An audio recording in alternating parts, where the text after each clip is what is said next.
Hello, good morning students. आज हम लोग नर्वस सिस्टम के कुछ सपोर्टिव पार्ट्स पे बातचीत करेंगे। सपोर्टिव पार्ट्स के मतलब ये हुआ कि हम लोग तंत्रिका ऑटोनॉमिक नर्वस सिस्टम पर हम लोग बात करेंगे। ऑटोनॉमिक नर्वस सिस्टम छोटा सा वीडियो बनाएंगे, ज़्यादा बड़ा वीडियो बनाने से कोई फ़ायदा नहीं होता है। वैसे आप लोग स्टडी कम कर रही हैं, सब्सक्रिप्शन भी आपका कम हो रहा है।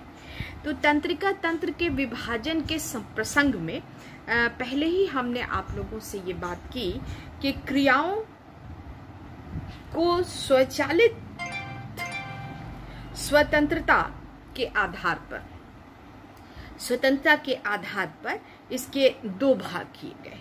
एक तो दैहिक तंत्रिका तंत्र, सोमैटिक नर्वस सिस्टम जिसको कहते हैं, और एक ऑटोनॉमिक नर्वस सिस्टम। दोनों में कुछ भेद भी है जो मैंने पहले आप लोगों को बताया भी है। फिर स्वचालित तंत्रिका तंत्र को हम लोग यहाँ पे डिस्कस करने जा रहे हैं। तो स्वचालित तंत्रिका तंत्र प्रधानतः प्राणी के आंतरिक मतलब इंटरनल अडेप्टिव अभ्यानुकूली क्रियाओं को एडजस्टमेंट को अभियोजन को संबंधित रहता है। अभियोजन से संबंधित रहता है कौन? Autonomic nervous system. Internal adjustment, internal involvement के एडजस्टमेंट। इंटरनल इन्वॉल्वमेंट किसको कहते हैं? जो हमारे शरीर के अंदर का एडजस्टमेंट है, उसके संबंध में हम लोग इंटरनल एडजस्टमेंट मेथड इसको कहते हैं। और ये उसी का संचालन जो है ऑटोनॉमिक नर्वस सिस्टम से होता है। अब ऑटोनॉमिक नर्वस सिस्टम के संबंध में हम लोग बात करें यहाँ पर। ये बहुत ज़्यादा लंबा पार्ट नहीं है, ब्रेन की तरह बहुत ज़्यादा एक्सटेंसिव नहीं है, बहुत बड़ा नहीं है। ये छोटा ही पार्ट है, लेकिन इसको भी समझना बहुत ज़रूरी है। ऑटोनॉमिक नर्वस सिस्टम तो ये इंटरनल एडजस्टमेंट को कंट्रोल करता है। अच्छा, इसमें जो सबसे बड़ी दैहिक तंत्रिका तंत्र बाहरी वातावरण के प्रति, दैहिक तंत्रिका तंत्र जो होता है सोमैटिक नर्वस सिस्टम, वो बाहरी वातावरण के प्रति प्राणी को अभ्यानुकूलन दिलाता है। सोमैटिक नर्वस सिस्टम जो होता है वो हमको शरीर के बाहर एक्सटर्नल इन्वायरमेंट, जिससे हमारा बॉडी पूरा घिरा हुआ है, एक्सटर्नल इन्वायरमेंट, हवा है, पानी है, उसका प्रभाव है, गर्मी है, सर्दी है, इन सब चीज़ों से एडजस्ट कराता है। और ऑटोनॉमिक नर्वस सिस्टम हमारे आंतरिक वातावरण, शरीर के आंतरिक वातावरण के साथ हमारा एडजस्टमेंट कराता है। तो यहाँ पे हम लोग दैहिक की बात नहीं करेंगे, बल्कि हम लोग स्वचालित तंत्रिका तंत्र प्रधानतः गति तंत्रिकाओं से बना हुआ है। पहला पॉइंट इसका कि जो ऑटोनॉमिक नर्वस सिस्टम है, ये ज्यादातर आपको स्वचालित तंत्रिका तंत्र का जो कंट्रोल है वो मोटर सिस्टम, मोटर तंत्रिका तंत्र, स्वचालित तंत्रिका तंत्र प्रधानतः गति तंत्रिकाओं से बना होता है। एक बात। दूसरी बात, स्वचालित तंत्रिका तंत्र की कोशिकाएं गुच्छिकाओं में रहती हैं, जिसे गैंग्लिया कहते हैं। स्वचालित तंत्रिका तंत्र की कोशिकाएं जो है वो गुच्छिकाओं में रहती हैं, और इस गुच्छिका को गैंग्लिया, GANGLIA, गैंग्लिया कहते हैं।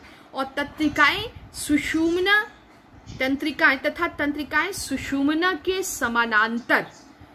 समानांतर दोनों ओर, सुषुम्ना जो 18 इंच लंबी है, कल हमने क्लास में भी समझाया, तो उसके दोनों तरफ फैली रहती हैं। ये सुषुम्ना से बाहर, ये समानांतर दोनों ऊपर से नीचे तक फैली रहती हैं, बल्कि इसके किसी भाग को उत्तेजित होने पर स्वचालित तंत्रिका तंत्र ही क्रियाशील हो जाता है।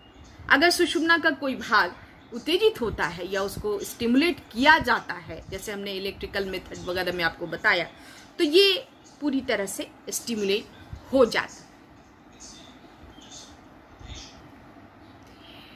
तो यहाँ पे हम बात कर रहे थे कि दैहिक तंत्रिका तंत्र की तरह ये निश्चित क्षेत्र में भाग नहीं होता है, बल्कि में उत्तेजन नहीं होता है, बल्कि अगर ये उत्तेजित होती है तो पूरी तंत्रिका तंत्र ही इससे पूरा ही सिस्टम जो है वो इन्वॉल्व हो जाता है ऑटोनॉमिक नर्वस सिस्टम में। अच्छा, ऑटोनॉमिक नर्वस सिस्टम को, स्वचालित तंत्रिका तंत्र को इसकी इकाइयों के, यूनिट्स के स्थान एवं क्रियाओं के स्वरूप के आधार पर, यूनिट्स के, फिर से सुनिए, तंत्रिका तंत्र को इसकी इकाइयों के स्थान एवं क्रियाओं के स्वरूप, नेचर ऑफ फंक्शन के आधार पर दो खंडों में बांटा गया है। एक अनुकंपी तंत्र जिसको सिंपैथेटिक सिस्टम कहते हैं, और दूसरा पारासिम्पैथेटिक सिस्टम। अनुकंपी तंत्र और दूसरा सिंपैथेटिक, एक पारासिम्पैथेटिक और एक सिंपैथेटिक। तो सिंपैथेटिक को हिंदी में अनुकंपी तंत्र कहते हैं, और पारासिम्पैथिक को सहानुकंपी तंत्र कहते हैं। अनुकंपी तंत्र की यानी सिंपैथेटिक सिस्टम के सभी तंत्रिकाएं थोरैकिकल जो है उसके आसपास पाई जाती है। अनुकंपी तंत्रिका तंत्र के सभी तंत्रिकाएं छाती तथा पेट की सुषुम्ना तंत्रिकाओं से निकलती हैं। छाती तथा पेट, थोरैकिकल एंड लंबर, वहीं के सुषुम्ना से निकलती, वहां पर जो सुषुम्ना की 21 जोड़े की हड्डियां आती हैं वहीं पर से निकलती हैं।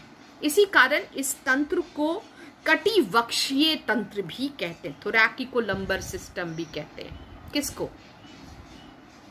सिंपैथेटिक सिस्टम को थोरैकिको लंबर सिस्टम भी कहा जाता है। और सहानुकंपी तंत्र की तंत्रिकाएं चूंकि सिर तथा कमर नीचे तो सिस्टम कमर के से निकलती हैं, क्षेत्रों से के केंद्रीय तंत्रिका से निकलती हैं, इसलिए इस खंड को क्रैनियोसैक्रल सिस्टम कहते हैं। तो सहानुकंपी यानी पारासिम्पैथेटिक जो सिस्टम, ऑटोनॉमिक नर्वस सिस्टम है पारासिम्पैथेटिक, उसकी जो नर्व्स हैं वो सुषुम्ना के सिर और कमर दोनों क्षेत्र से निकलती हैं, सुषुम्ना के उस क्षेत्र से। तो इसलिए इसको क्रैनियो, ये जो 12 होता है, ये क्रैनियल नर्व्स कहलाते हैं। और क्रैनियल से निकलता है सहानुकंपी यानी पारासिम्पैथेटिक नर्व्स निकलते हैं सुषुम्ना के, और फिर कमर के एरिया से तो इसको क्रैनियोसैक्रल, सैक्रल भी 5 होता है, मैंने आपको पेरिफेरल नर्वस सिस्टम में पढ़ाया है। तो क्रैनियोसैक्रल सिस्टम कहते हैं। तो इसको हम आगे जब चित्र पर आपको समझाएंगे तो आपके समझ में आएगा। तो फंक्शंस एंड प्लेस के आधार पर इसके यूनिट्स को स्थान यानी प्लेस एंड फंक्शंस के आधार पर दो भाग में बांटा गया। एक सिंपैथेटिक ऑटोनॉमिक नर्वस सिस्टम, दूसरा पारासिम्पैथेटिक ऑटोनॉमिक नर्वस सिस्टम।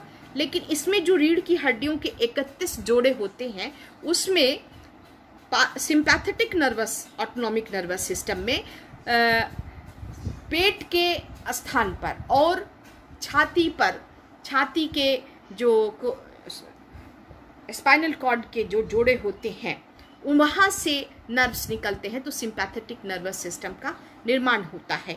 इसीलिए इसको थोरैकिको लंबर सिस्टम भी कहा जाता है।